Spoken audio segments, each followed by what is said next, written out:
Good morning. I'm glad to be back with you all. I'm Commander Suzanne HEMANN, the Director of Auxiliary for the Eastern Region, and I'm going to be working through some of the content that I've shared in the what I'm calling the Gold Side 101 series. That series is just starting, but it will continue for as long as we find pertinent content and questions to help. And I started the Gold Side 101 series because as I learn more about the auxiliary and I learn more about my job and how I can help and support the auxiliary, it really came to mind that my role is really as a mentor and a coach, not necessarily to teach about the auxiliary. Certainly I don't know as much as you all do, but the one thing I can teach and share is my perspective and my point of view, and that is as a military officer, as someone who spent 24 years now in the Coast Guard, the things that I think are important to help with the success of the auxiliary and to help each upcoming leader and each member get the most out of their time and experience in the organization. So with that, I wanted to share some of that point of view. And so the series will continue on. I have it scheduled for every second Tuesday of the month, and this coming month will be certainly next Tuesday. The information has not gone out just yet, but we'll get that out shortly, the Zoom links for that. It's a Zoom meeting. It's an informal meeting. In fact, I purposely do not wear my uniform on those Zoom calls, and I ask you just to come as you are. Put your camera on if you want. Don't put your camera on as you want to. I talk over the topics and then have an open floor, so that's a nice chance for anyone that hasn't spoken to me or wants to say hello or has a question. That's open game time where you can take advantage of that open door with me. So I'll start by saying that the first session I did was regarding DIROCs, director. What is the director? Who do I work for? What do I do? What does that really mean? I found that many people don't quite understand that. They see me as a representative, but they don't know where I fit into the world. So I am the director, but it's called the Director of Auxiliary. There are other directors throughout the Coast Guard. Each Coast Guard district has one or more directors who are responsible for the administration of the auxiliary within that district. I'm responsible for communicating needs back and forth directly to the admiral, because locally auxiliaries work with the operational commanders, the unit commanders, the sector commanders, the commanding officer of units, but the district commander doesn't otherwise have someone who's talking to him about auxiliary issues. So that was the intent of creating a director.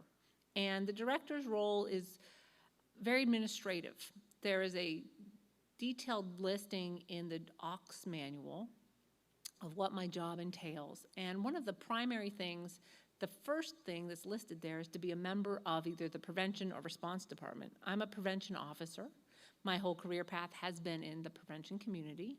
And within the Coast Guard's larger organization, directors, the auxiliary fits within the prevention directorate. So they work for prevention directorate admirals, and that's where they fit. So in our district, not all districts, but in our district, auxiliary falls under the prevention department. So I'm a prevention officer, and I work at the direction of my captain, Captain Phillips, the chief of prevention. So that means I'm tied into prevention issues, which is nice. Instead of being independent or maybe being an independent advisor to the admiral, I am part of the operational day-to-day conversation, and I'm at the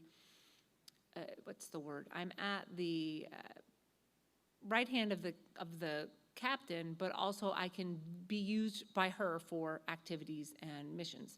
And so one of the extra things I'm doing that's not directly a auxiliary item, but does benefit the auxiliary greatly, is working on a project for the captain regarding training and remote training capabilities and maximizing on what we've all learned and done through this COVID pandemic and howing to do that. And she asked me about this because she knows I'm passionate about training issues, and I have a long history in that area in my career. And I said, yeah, I love that, Captain, but you know what? There's a great auxiliary nexus here. The more remote training we can give to Coast Guard inspectors, primarily vessel inspectors, that's a vehicle and a platform and a blueprint for how auxiliary may be able to use remote training capabilities to reach more members and be able to do things.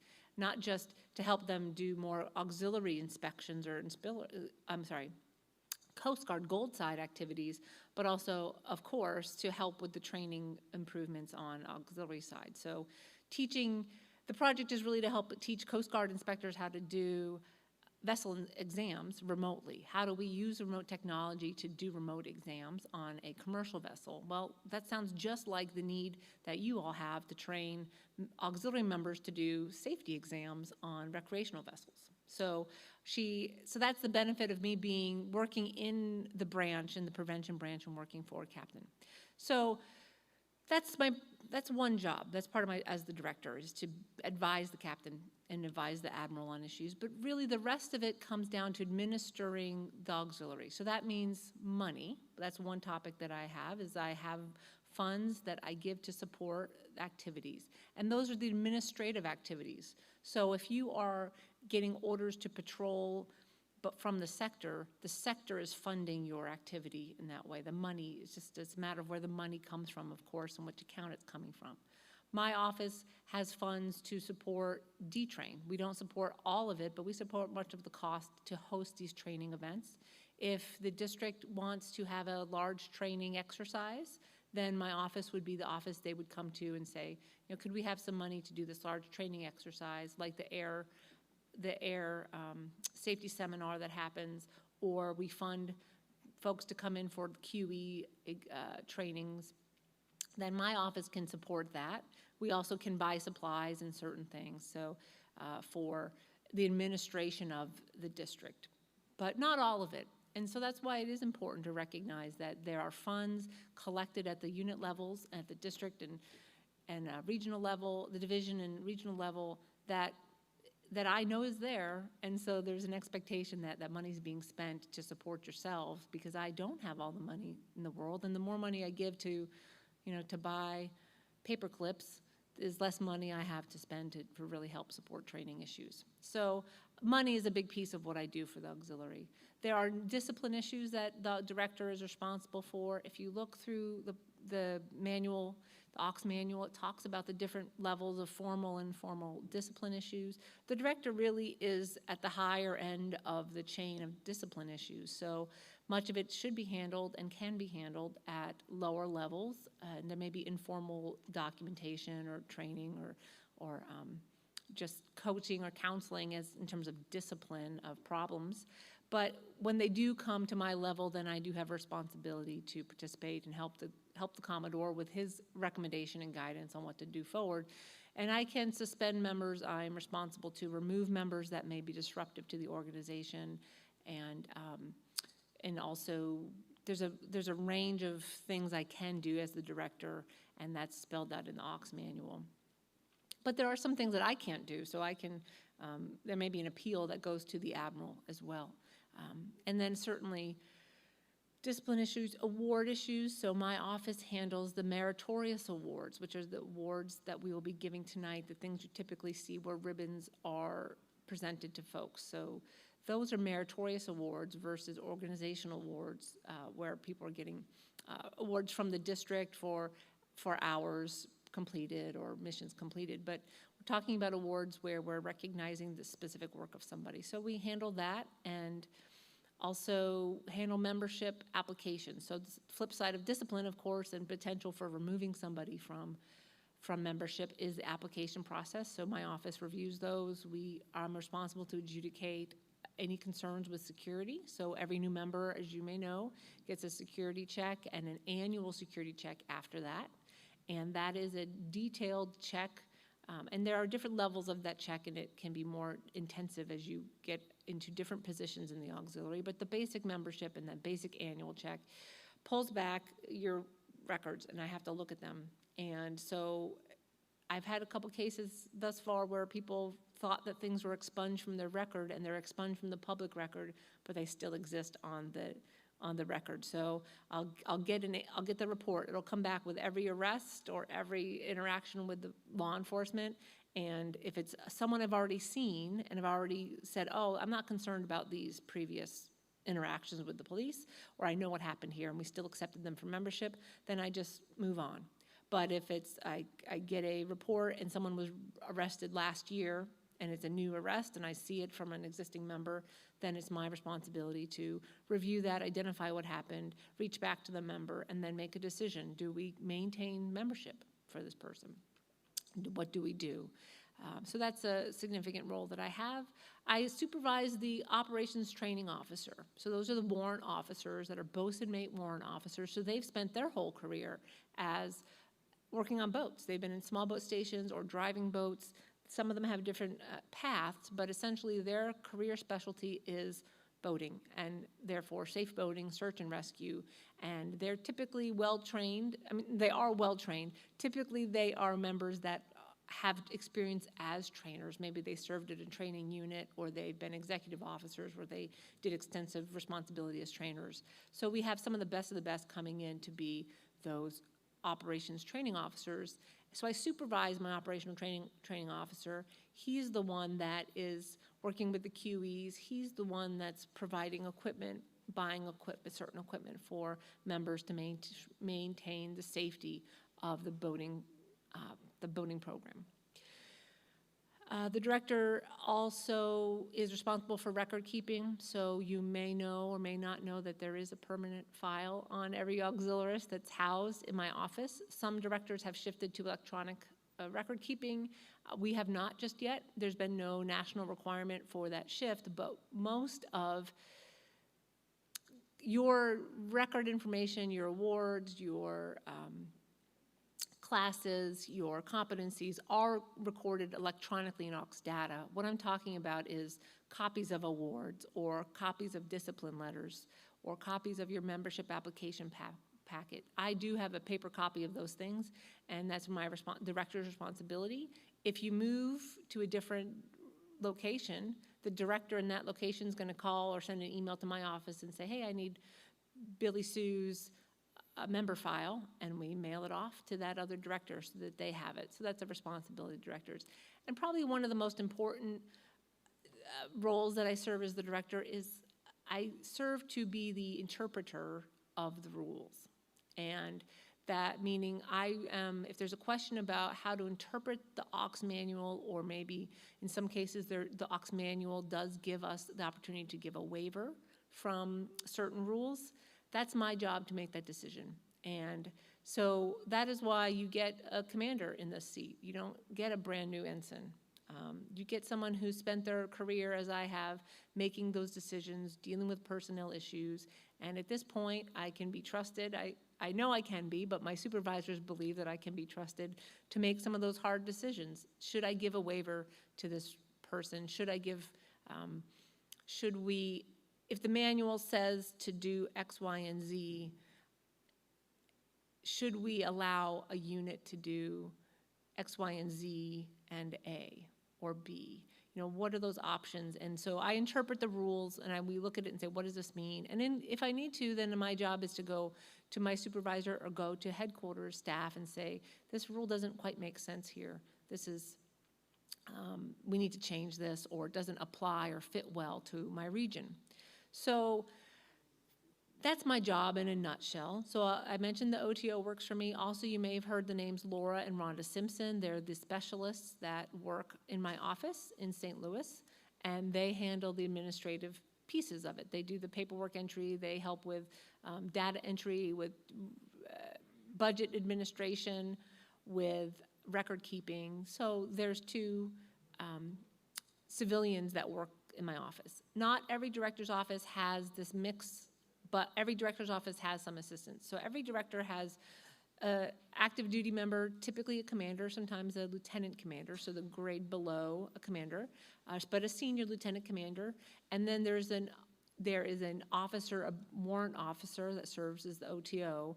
But then each director's office has a different mix of civilian and sometimes even Coast Guard storekeepers or yeomen, which are the record keepers that work for the director. So it just depends on the area where you're at. You may see a different thing if you move to a different region. But for us, we have myself in St. Louis. Laura and Rhonda are also in St. Louis with me, but Mr. Tracy is in Louisville, and he stays there, and so he's close to the sector. So that's who I work for and who works for me locally. I'll explain now my connection then to headquarters. I mentioned talking to headquarters. So it's important to understand that I don't work for the chief director or the Office of Auxiliary and Boating Safety that administers at the national level the auxiliary. I work with them. They sometimes give guidance to us. Sometimes I'm going back to them for consult, or if there's a question about interpreting the rules that I'm concerned about, then I will go back to them. But ultimately, the decision lies with me and or with the district commander. And so it's important to understand that as a member, because I want to make it very clear, and I want everyone to understand that while the Commodore may come to me with your concerns, and he does, and I take them and I'm able to pass them up the chain, I'm able to pass them to the Office of Boating Safety and Auxiliary, the more impactful way to make your concerns and voice known would be to work through and have the Commodore work through the national chain and staff. So your staff officers, that's the conduit that is so important, because what happens is the national staff are working on these projects, they're talking to the Commodore then voices those concerns directly to Captain Johnson, who is the head of the Office of Auxiliary and Boating Safety. But also the NACO, he's got the phone number of a number of admirals between Captain Johnson and the Commandant and even the Commandant. So the NACO sits down, the National Commodore sits down with the Coast Guard Commandant regularly. The National Commodore sits in a room with all the senior leadership on a regular basis, and they listen to what he has to say. So when problems arise, when there's conflicts, when things aren't making sense, and for example, during the COVID period, when concerns arose, of course, about recency and currency and how are we going to do enough operational hours, it was the Commodore and his staff that had the greater impact to improve and change processes. Because also it's going to be essentially, the Coast Guard's always going to turn to the Commodore and say, Commodore, tell us what you think we should do here. Give us a recommendation. We think we should do X, Y, and Z, or we want to stop this program, but Commodore, what do you think? And then it's the Commodore staff who create the work and tell the Coast Guard what should happen. And frankly, most of the times we're going to listen, because we understand that the Commodore and his staff are able to put together information that we didn't know. We don't know what we don't know sometimes on the gold side. So that's the rundown of the director's position. And I spent some time, that video is still online, you can view it, and it's a longer video.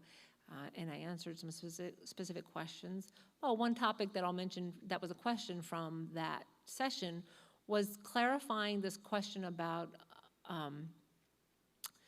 the order issuing authority and what that is and what that means. That is a general term.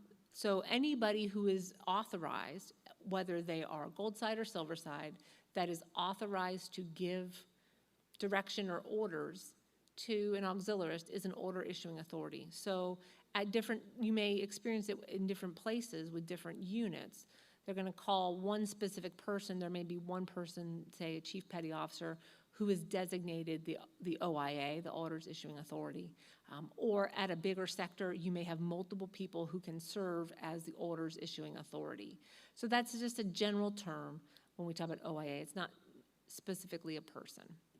Okay, so there's a brief rundown of the director's DIROC's piece and what the director does and what we do.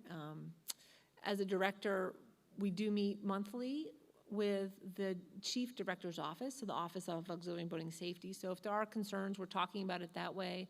The operations training officers are talking to each other constantly, making sure we're consistent across the Coast Guard. The directors, frequently, probably 3 times a week, I'm getting an email from the directors saying, hey, I've got this problem in my area. How do you handle this? Have you seen this before? What do you do? And that's important. And that's maybe an example I want to share and make sure auxiliaries understand that. That's how we maintain consistency, and it's important for us to do that. And so, yeah, sometimes we do hear from folks. I'll hear directly that, oh, my friend in Florida, their director's doing this, or this is how they're handling it.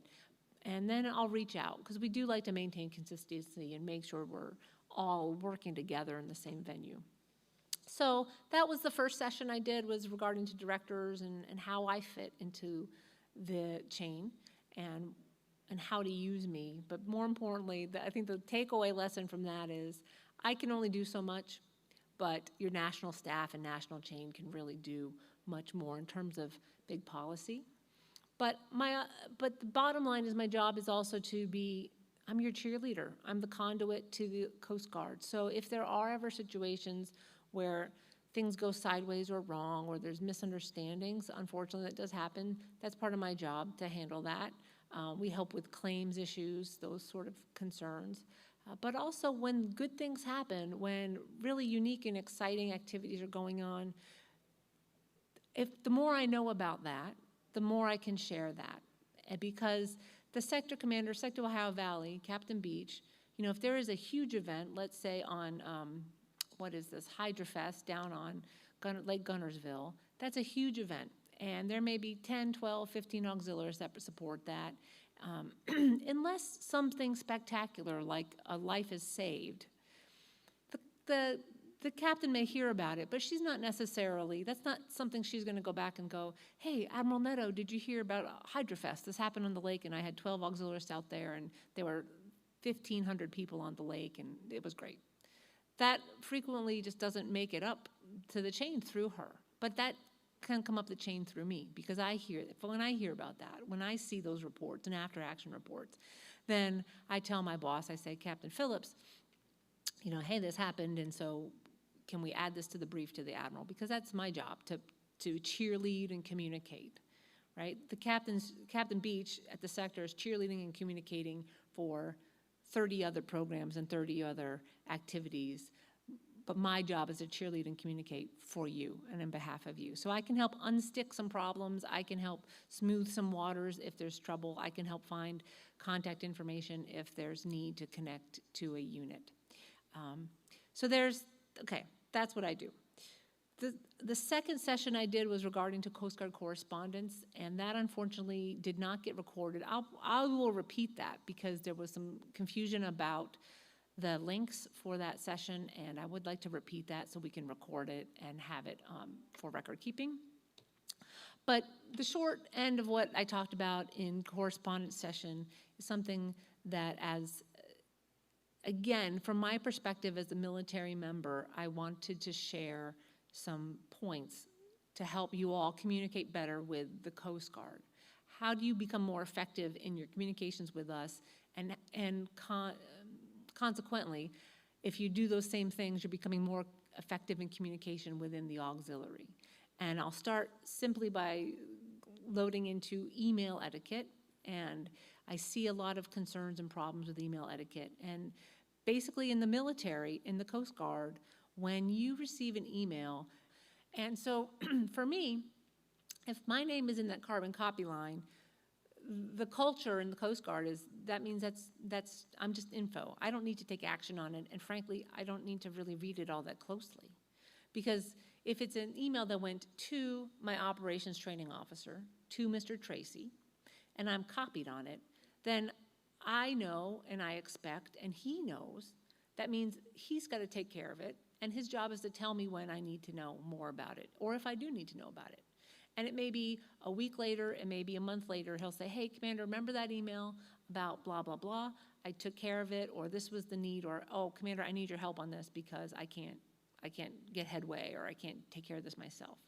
So be careful when you're looking at it, that'll tell you who's doing what. If you want to talk to me, or if you want to talk to the captain, or the officer in charge that you're dealing with, or a Coast Guard member that you're working with, make sure you're looking at where their name is. Is it in the to line? Is it in the copy line?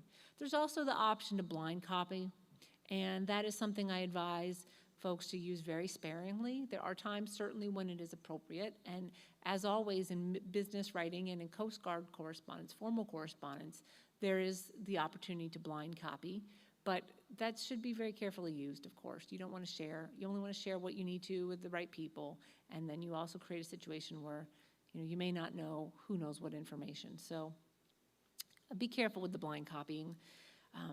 When members reply all, when you get a big long email, know that it is okay to remove people from that chain. Sometimes I just reply all because I need those 6 people, but I'm going to take out 5 people. Or let's say, back to the 2 in the copy line, I get an email to me, and it's copied to my boss. Sometimes people just copy in the military, they'll copy supervisors so that supervisors know. It also is a signal to say, you know, hey, your boss knows about this, so don't not take action on this. But if my boss is copied on something, and then I reply all to this group of people, if it's about, okay, I've been assigned to do a task or a meeting, my captain is copied on it, carbon copied on it. When I reply all to everybody in that group, I'm going to take her name off of it. I'm going to be judicious about what I do. When it's appropriate, I'll just take everyone else's name off it. And again, that's something everyone has to work out for themselves, but understand you don't need to reply all to those 30 people. You can take that down. Same thing for long chains of email. You know, we're busy. Coast Guard members use Outlook, Microsoft Outlook as our email platform. We use email for nearly every bit of communication we do. Even when there's formal documentation, that's typically enclosed as an enclosure to an email. So we get hundreds of email. When I'm out for a week of leave, I come back to hundreds of emails. Many of you know that pain, right? You get hundreds of emails of, you know, advertisements. Typically, you may be in different listservs from places, but know that that's happening to me. Of those 100 that I receive, I'd say 90 of them are probably important that I've got to take some kind of action on or be aware of. So emails, if they're going to be most effective when you're dealing with the Coast Guard, if they're short and they're controlled and they're sweet. So if you're able to delete things from the forward, if you're forwarding a chain or replying to a chain, take out what you can ethically, as long as it doesn't affect the mission, the message, or you're not misrepresenting the sender or the original message.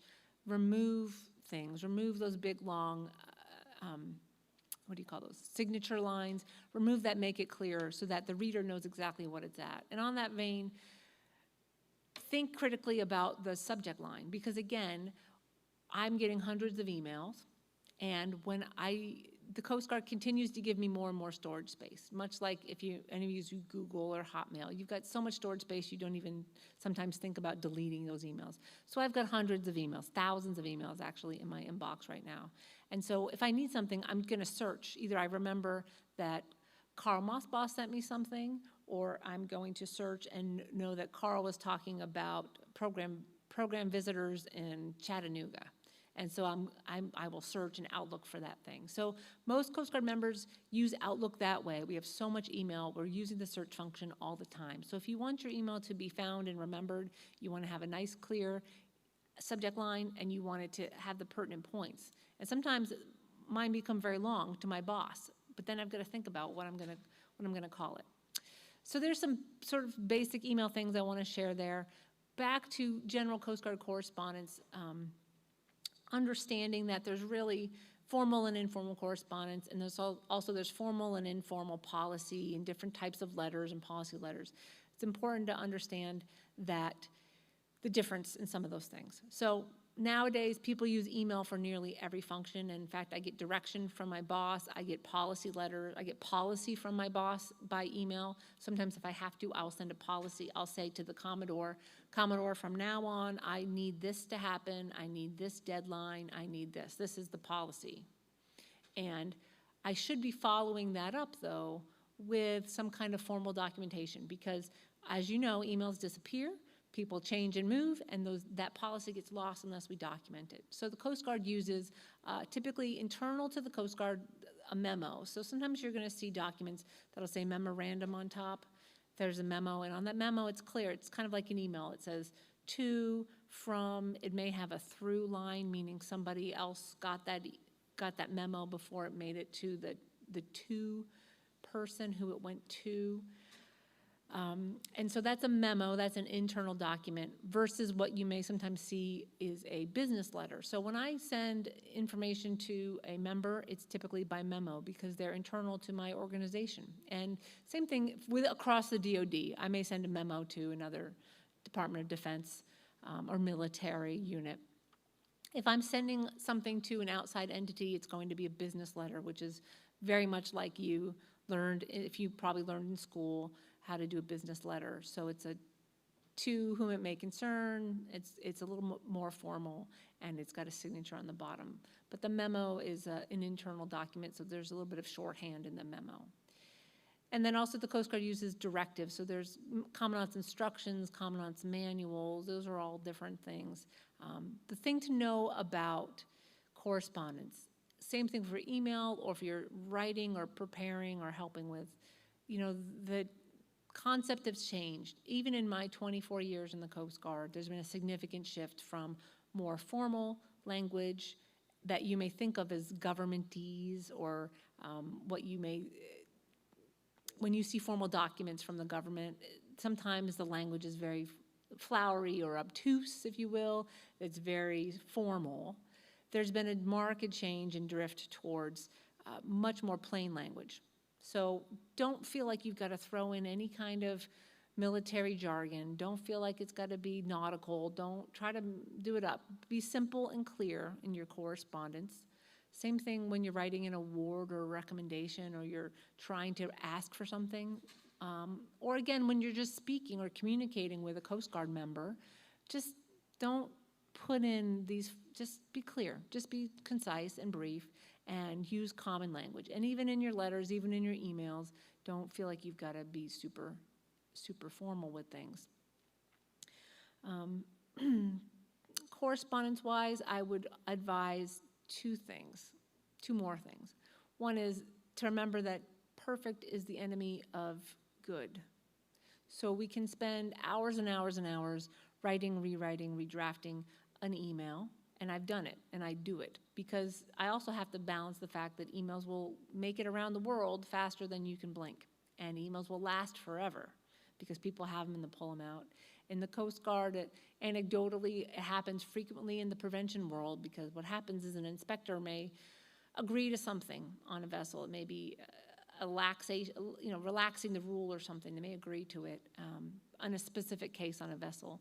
And 10 years later, and this has happened to me, 10 years later, someone will pull out and say, oh, well, 10 years ago, this unit let us do this. So why can't we do this now? So emails last forever, so it is important that they are correct and precise. So read it, proofread it, read it again.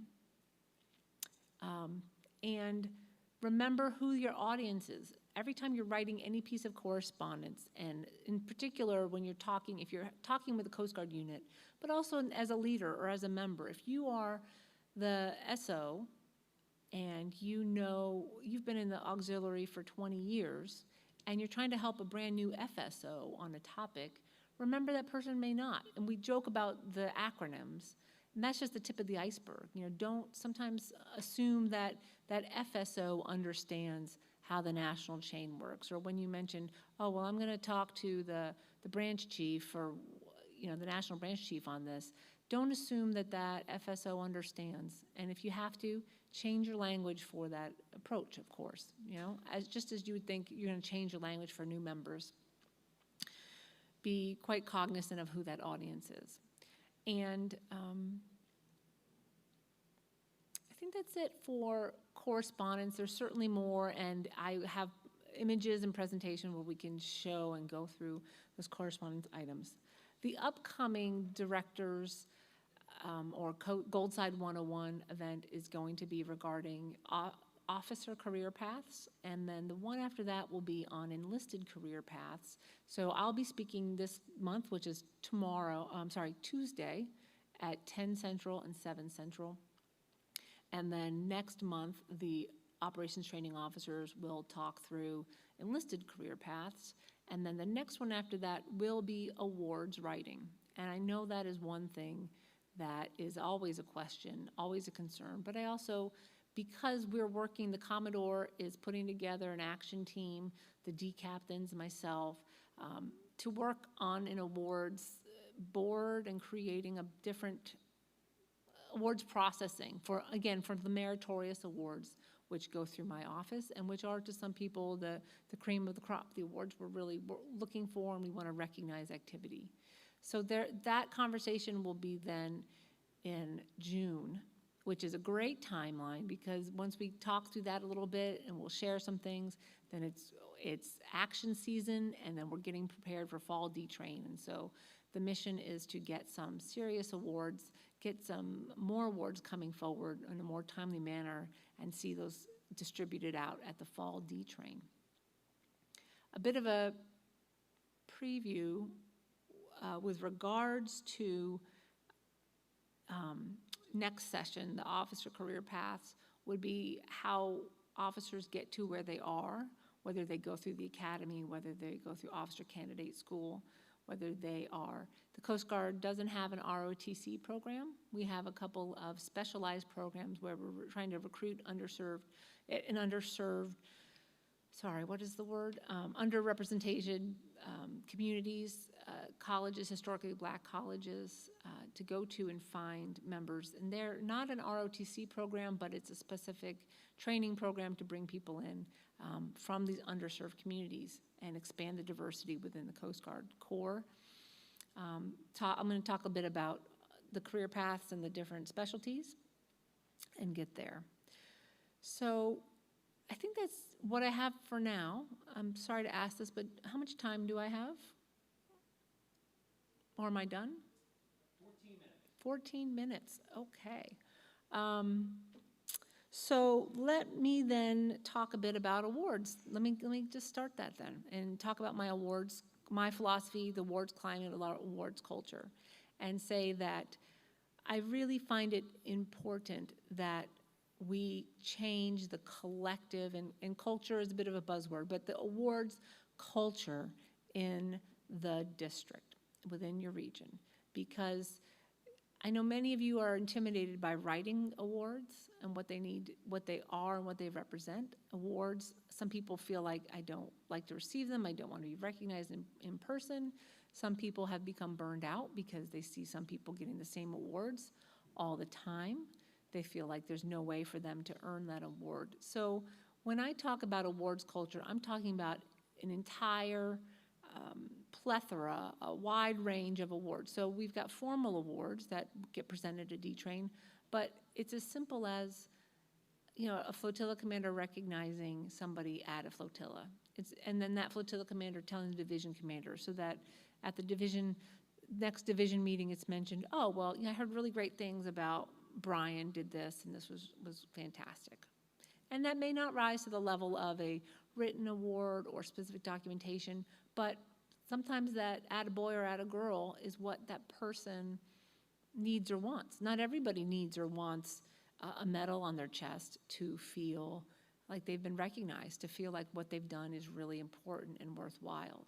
And so an awards culture means all of that's in consideration. It's not just about putting out as many awards as we can and getting people ribbons on their chest. It's about making sure every member understands that they will be recognized, they are seen, and they're seen at an appropriate level. Because the converse concern is, if you just start throwing out awards to everybody, now everybody's getting the same award for everything, and what's special anymore? So an active and healthy awards culture has a degree to that, and also then therefore reveres some of these bigger awards. We're only giving out, you know, significant awards for significant work, but we're also finding ways to recognize the hard work and special work on the inside. Award writing is fairly simple because my job is to make the awards, right? Your job is to recommend the awards to me. And I'm working with Commodore, and I work with the Commodore. You know, they provide input, they provide sometimes full drafts, sometimes it's just a recommendation, or maybe even be my recommendation to say, hey, have you thought of giving an award to this group or to this person? And then I'll say, just send me some bullets, right? So in the Coast Guard, in the military, we talk about sending bullets. A bullet is a 1 or 2 sentence thing about what was done. So you can send the bullets up, and that's the start. So if you're a flotilla commander, if you're a member, shoot an email to your flotilla commander, say, hey, on last weekend on patrol, so-and-so did this, and I really think they should get an award or some kind of recognition, and here's what they did. And you're gonna just put down a couple sentences about what that was. And that's all it takes, because I've written so many awards in my career that when I hear a snippet of what an action was, I'm able to go, okay, yep, I know exactly how to write that. And not every time, and I don't mean every time I've got that in my brain, but that's what happens. You know, the Commodore will mention, oh, this happened, and I'll say, okay, great, and I'll remember an award that was written a few years ago that I know I can just take that information and plug it forward. So what I'm asking is for everyone to start thinking about recognizing peers. And when something happens, you know, you went out on a patrol and it was a beautiful sunny day and everything was great, and then the weather turned bad and you had to assist or just basically check in on someone else, something not even all that spectacular. You want to write down what happened though. Okay, we were out, the weather was this person was driving the boat, and we saw this person in distress, and we went over and offered help, and this is the end of it. If we're talking about staff officers, and that's an area that is challenging, how to award or recognize staff work, but all of you SOs that may be listening, I really want you to think about your FSOs, because of course, the flotilla commanders don't see much of the hard work that those FSOs are doing. And so as an SO, that is certainly your responsibility to be looking at your FSOs and identifying, are there awards, are there recognition, should I be somehow passing up recognition of somebody? And so when writing awards, we write them, again, you've heard many of them. If you sit these D-trains, you may have heard many, and some of them are very flowery. There's a bunch of big words in there. Don't let that intimidate you. That's my job. In fact, that's even Laura's job. Ms. Laura Simpson has been doing this for 20 years. She takes, I will work on an award and put it into place and get all the key details in there, and I'll fluff it up a bit, but then I hand it over to Laura, and then she polishes it for us. So she'll throw in those extra words if we need to, or cut it down for us and take care of those things. So when you're writing about what somebody did, you got to remember, again, think about grandma sitting in the audience and make sure grandma understands what that award is about. You're going to have to leave some things out, but that's okay, because it's a matter of recognizing this level of award, even if all the details aren't there. Just knowing that somebody received a high-level award, the listener should be hearing in their back of their mind, oh, okay, something really big happened. Maybe I don't have all the details. When we talk about presenting awards, and I mentioned, and there are members that don't want to be presented. They don't want to be in public, and I understand that. And there are times when I will respect that request about the person. They're about the organization and when you read an award. So tonight, when we listen to those meritorious awards, that's about inspiring everybody in the room, because when I go to, let's say, a departure ceremony, so in the Coast Guard, when members depart, they typically get an award because they spent 2, 3, 4 years working on significant things. And I go to those departure awards and I hear all of the things that this person did in the 3 or 4 years, then I can't help but be inspired by what they did. Or I might say, oh, well, yeah, I can do that too.